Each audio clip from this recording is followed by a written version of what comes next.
Imagine preparing to end your own suffering when a pregnant woman appears at your doorstep, stirring something inside you that was thought to be lost forever. This story unfolds in the heart of the Texas desert, where hope and despair collide in the most unexpected way. The spade struck stone once more. The man muttered under his breath, wiping perspiration from his sun-baked countenance, as he gazed into the incomplete excavation behind his dwelling, 6 feet long, 3 feet wide, perfectly sized for a soul who had surrendered all hope. The relentless morning sun beat down on the parched Texas terrain, and he had been toiling since daybreak. His intentions were clear: finish the pit by noon, compose a missive explaining why his final assets should be directed to the bank, then employ his father's antiquated sidearm to terminate 37 years of anguish. No kin to grieve him, no companions to lament his passing, merely another forgotten spirit in a land that consumed dreamers and expelled remnants. The protracted dry spell had claimed his livestock. The financial institution had threatened repossession. His spouse had succumbed to fever 2 winters prior, taking their unborn progeny with her, what remained for a man stripped of all significance. The man heaved another shovelload of soil, each impact against the compacted earth, a grim countdown to his ultimate moment. But then an anomaly in his world of quiet despair, a feminine voice, frail and desperate, calling from the vicinity of his front entrance. The man dropped the shovel and seized his long gun, suspecting another ploy from the land speculators who had been circling his homestead. Like predators, he had unequivocally refused to sell, but desperate individuals resorted to desperate measures. As he rounded the corner of his cabin, he observed her, a youthful woman, perhaps 19 or 20, collapsed against his timber gate. Her garment was rent and soiled, her dark tresses matted with dust and moisture. But what truly jolted the man was her physical state. She was heavily pregnant, likely 8 months along, and barely conscious. Her lips moved silently as she attempted to articulate words. One tremulous hand pressed against her swollen abdomen. Blood stained the lower edge of her attire, and her complexion was ashen as winter moonlight. This was no stratagem or trap. This was a fading woman in dire need of assistance, and she had, by some twist of fate, stumbled upon the very individual within a 50-mile radius who had intended to soon share her fate in the earth. The man stood paralyzed, contemplating this unexpected infusion of purpose that had literally materialized at his threshold.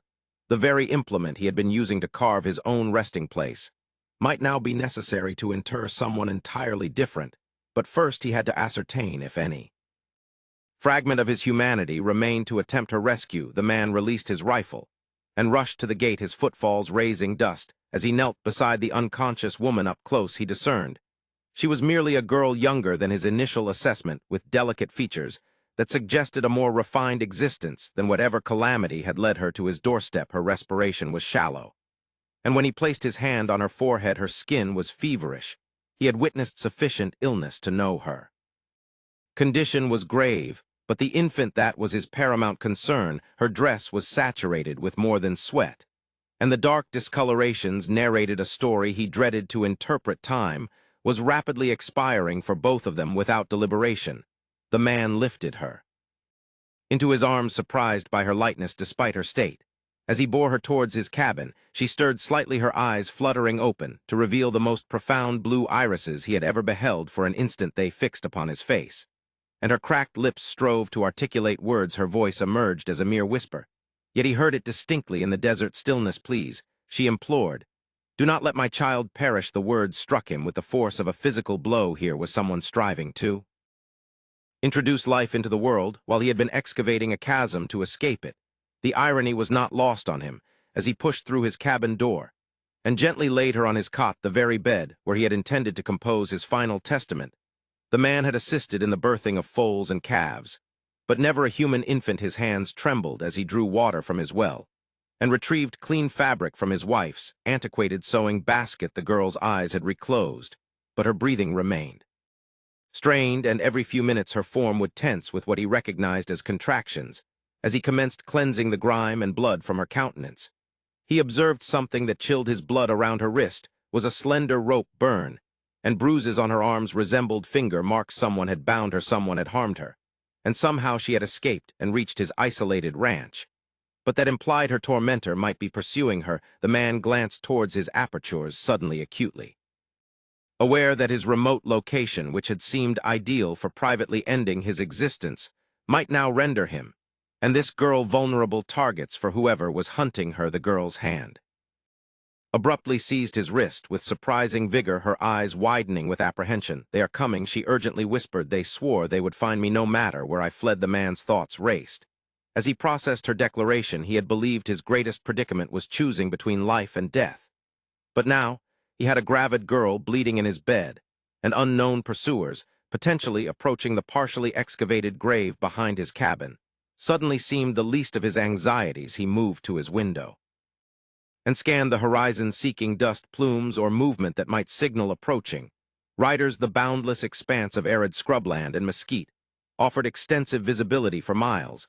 Yet it also meant nowhere to conceal oneself. If peril materialized, his ranch lay in a natural depression, encircled by low elevations that would grant any aggressor the vantage point. The girl's grasp tightened on his wrist, and when he turned back to her, he saw terror in those cerulean eyes. "My name is Celeste," she stated, struggling to sit upright despite her debilitated state. "My father, he sold me to a man named Virgil Blackwood, said it was to settle his gambling debts.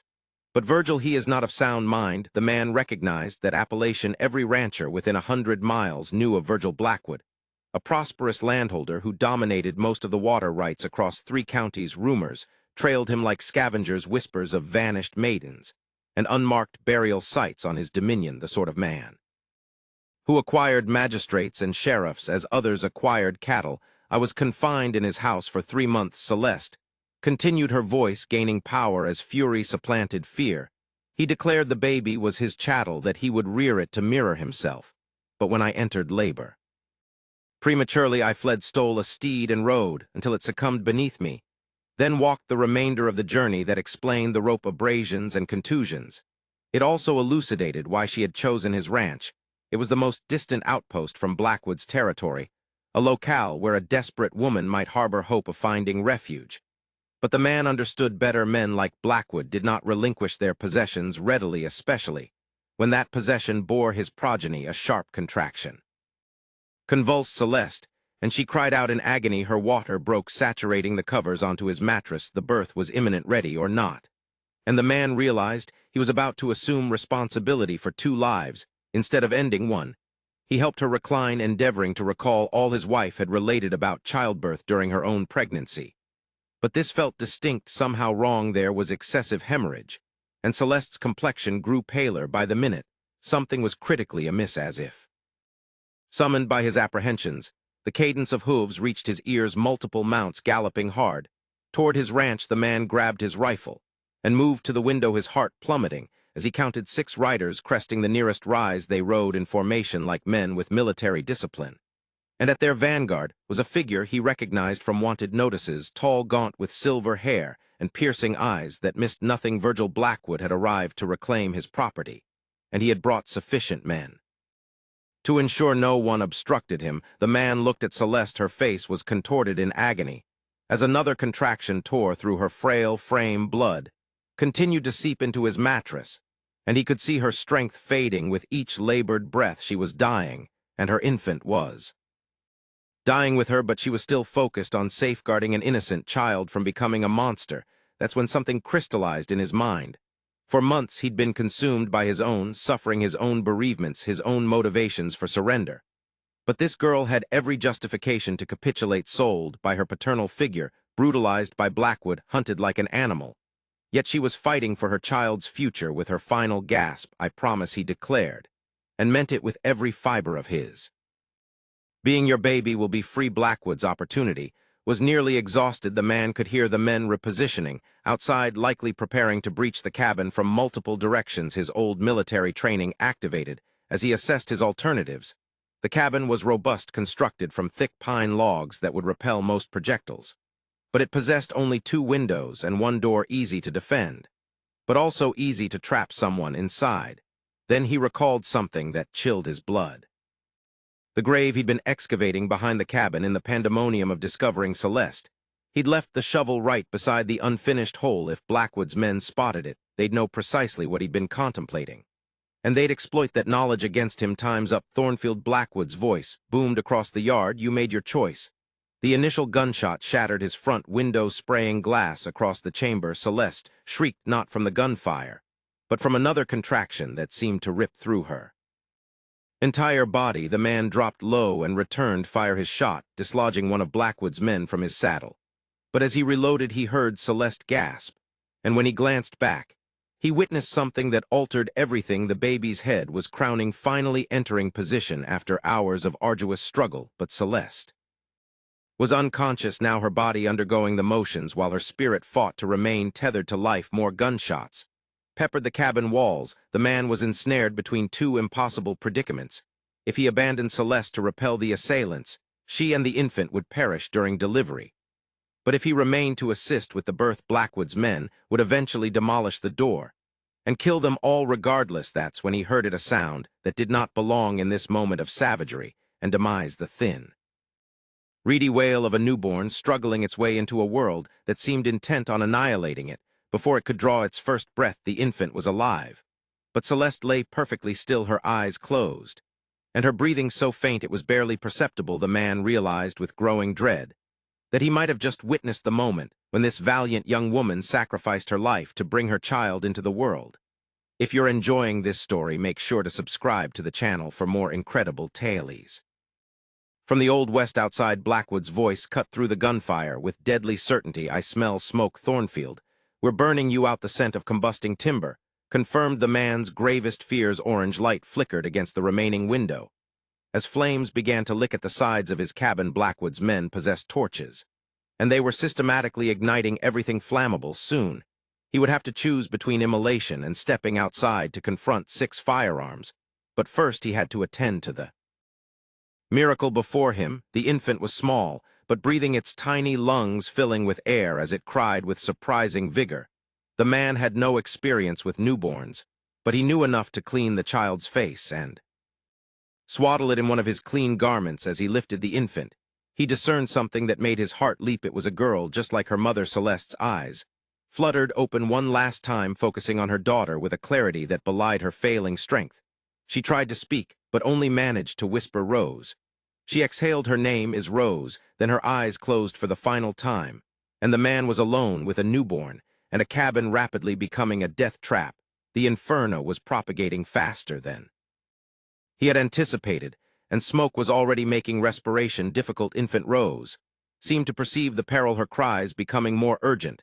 As the temperature in the room began to climb, the man wrapped the child more tightly and checked his ammunition. 3 rounds left in his rifle, 2 in his sidearm, nowhere near enough to fight his way out against 6 men, but perhaps sufficient to afford Infant Rose a chance. He recalled the vow he had made to Celeste, and suddenly the strategy that formed in his mind seemed the sole remaining option. The rear wall of the cabin was already catching fire, but there was still one exit. Blackwood's men might not be observing. The root cellar the man had previously mentioned to Celeste had a secondary ingress behind the cabin, concealed by an ancient water barrel. If he could reach it unseen, he might be able to circle around and surprise them.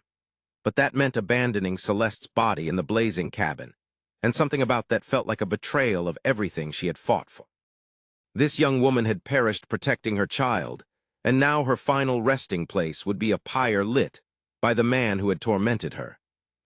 As if reading his thoughts, Infant Rose opened her eyes and looked directly at him, those same blue eyes that had belonged to her mother, but already displaying a strength that reminded him of Celeste's final moments. This child was all that remained of a brave woman's struggle for emancipation, and the man would be damned if he allowed Blackwood to convert her into his chattel. He kissed Celeste's forehead one last time, whispering a supplication for her soul, then cradled baby Rose against his chest and moved toward the rear of the cabin. The heat was becoming unbearable, and he could hear the roof beam beginning to creak from the fire above. But as he reached for the cellar door, he heard something that stopped him: cold footfalls on the cabin's front porch, and Blackwood's voice much closer now, and filled with anticipation. "Don't worry, my dear," the silver-haired man said, apparently addressing someone he believed was still alive inside. "Papa's here to take you and the baby home where you belong. We'll put this unfortunate rebellion behind us and focus on raising my heir properly." Blackwood thought Celeste was still alive, which meant he was about to walk into a burning cabin, expecting to find a helpless woman and newborn waiting for rescue. The man realized this might be his only chance to end this nightmare once and for all but it would involve using infant Rose as bait in the most perilous gamble of his life. The man made a decision that defied every protective instinct screaming in his head. He positioned himself behind the door holding. Infant rose close to muffle her cries and waited. The front door creaked open, and he heard Blackwood's boots on the timber floor. Confident and unhurried, Celeste "Darling" Blackwood called. Out his voice sickeningly gentle, "I know you're frightened, but this foolishness ends now. Where's my baby?" The silver-haired man moved deeper into the burning cabin, seemingly unperturbed by the smoke and flames. The man could see his shadow through the doorway, tall and predatory, searching for his quarry. This was an individual so arrogant he had walked into a death trap, believing himself invulnerable. When Blackwood finally saw Celeste's still form on the blood-soaked bed, his reaction was not grief or shock, it was rage. "You stupid girl," he snarled, "you'd rather die than live as my wife. Fine, but my child better be alive, or I'll burn down every ranch from here to Mexico, until I find who helped you." That's when the man stepped out from behind the door, his rifle aimed at Blackwood's chest. The elder man spun around his hand, moving toward his pistol, but froze when he saw the bundle in the man's arms. "Your child is safe," the man said quietly, "but she's not your property. She's a free American citizen born on free soil." Blackwood's cold eyes fixed on infant Rose, and the man saw something inhuman flicker across his face. This wasn't a man looking at his own child. This was a predator calculating the worth of his prize. "Give me the baby, Thornfield, and I might let you walk away from this. Keep her, and I'll make sure you die slower than you can imagine." But the man had already made his choice, the same resolve that had carried him through the war, through his wife's, passing through months of despair, now solidified into something unbreakable. He thought about Celeste's final words, about the vow he'd made, about the half-dug grave behind his cabin that suddenly seemed like a symbol of his old life concluding and something new commencing. "The only thing walking away from here," the man stated, "is this child to a place where she'll grow up free." Blackwood's hand moved toward his weapon, but the burning roof beam above chose that moment to give way. It crashed down between them in an explosion of sparks and flame, separating the two men, but also obstructing the man's shot through the smoke and fire. He heard Blackwood cursing and scrambling toward the door. The man ran for the root cellar. Infant Rose crying against his chest as the cabin began to collapse around them. He could hear Blackwood shouting directives to his men outside, reorganizing for a final assault.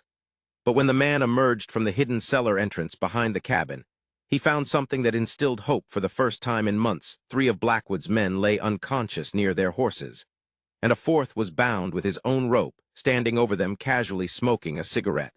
Was a woman. The man recognized Deputy Marshal Kate Sullivan, the sole law enforcement officer in the territory who could not be bought or intimidated. "Afternoon, Thornfield," she greeted with a faint smile. "Heard there might be some trouble out your way." Kate Sullivan had been tracking Blackwood for 3 months, following a trail of vanished women and falsified legal documents across 2 territories. When she'd observed the smoke from the man's cabin, she'd known she had finally located her target. What she hadn't anticipated was arriving in time to witness a man willing to sacrifice his life for a child that wasn't even his. Celeste sent word before she escaped, Kate explained. As she helped the man move away from the burning cabin, she left a message with a sympathetic kitchen girl who got it to me. "Been riding hard for 2 days to get here." Behind them, the cabin disintegrated completely, sending a column of smoke into the desert sky. Blackwood emerged from the wreckage, his costly attire singed, and his silver hair disheveled, but his eyes still burning with the same cold fury. When he saw Kate's badge, his expression shifted from rage to calculation. "Marshal Sullivan," he said smoothly, straightening his jacket. "Perfect timing. This man has abducted my legally adopted daughter and her child. I have the papers right here." Kate didn't even glance at the documents Blackwood extracted from his coat. "Those papers were signed under duress by a father who owed you money. I've got 3 witnesses who'll testify to that, including the girl who died in that fire trying to escape from you." Blackwood's facade slipped for just a moment, revealing the monster beneath. "You can't prove anything. My word against a dead girl's." "Don't need her word," Kate retorted. "Got yours. You just admitted she was running from you. That makes this kidnapping, false imprisonment, and now murder." For the first time, the man saw fear flicker across Blackwood's face. The man who had terrorized half the territory was finally facing consequences he couldn't purchase his way out of, but cornered animals were the most perilous, and the man instinctively stepped between Blackwood and infant Rose. The standoff lasted only seconds, but it felt like hours. Then Blackwood made his move, drawing his pistol with surprising speed. Man his age, but Kate had been prepared for this moment for months, and her shot struck him center mass before he could clear leather. Virgil Blackwood crumpled to the ground, his reign of terror ending in the dust of a poor rancher's yard as he lay dying, his eyes fixed on Infant Rose one last time. And the man saw something that might have been regret flicker across his features. Before the light faded completely in the sudden silence that followed, Infant Rose ceased crying and opened her blue eyes, looking up at the three adults who now stood guard over her. Future Kate smiled down at the child, then looked at the man with something akin to respect. "So what now?" she inquired. "This little one needs a home, and last I heard you were planning to leave this world permanently." The man looked down at Rose, thinking about the vow he'd made to her mother, and the grave he'd begun digging that morning. It seemed like a lifetime ago that he'd been ready to abandon everything. Now he was holding the most precious thing in the world, a chance to honor a brave woman's sacrifice, and raise her daughter to be everything Celeste had envisioned she could be. "That grave behind the cabin," he said quietly. "I think I'll finish digging it, but not for me. Celeste deserves a proper burial somewhere peaceful where her daughter can visit when she's older." Kate nodded approvingly. And after that, the man looked out at his drought-stricken land, his dilapidated buildings, his uncertain future 6 hours ago. It had all seemed worthless now. It looked like the perfect place to raise a little girl who would grow up knowing that freedom was worth fighting for, that good people sometimes appeared when you needed them most, and that even in the darkest moments, there was always a chance for something beautiful to be born. After that, he said, adjusting Infant Rose in his arms as she yawned and settled against his chest, "We start building a life worth living." The sun was setting over the Texas hills, painting the sky in shades of gold and crimson. Somewhere in that vast landscape, other narratives were unfolding, other lives were hanging in the balance, other choices between hope and despair were being made. But here in this moment, a broken man had found purpose, an innocent child had found safety, and justice had finally overtaken evil, as Kate helped him gather provisions for the journey to town where Rose would require proper medical attention, and he would need to initiate the legal process of adoption. The man realized something profound. The same implement he'd used to excavate what he believed would be his grave had instead helped him inter his former existence and unearth something infinitely more valuable. The opportunity to be the father his own father had never been to a daughter who would never know the man who'd tried to claim her, but would grow up knowing the man who'd chosen to save her. Now click on that video on the screen to hear another incredible story from the Old West about a mysterious stranger who rode into town with a secret that changed everything. You won't believe what happens next. Click. Now, what did you think of this transformation from despair to hope? Share your thoughts in the comments below, and don't forget to subscribe for more compelling stories.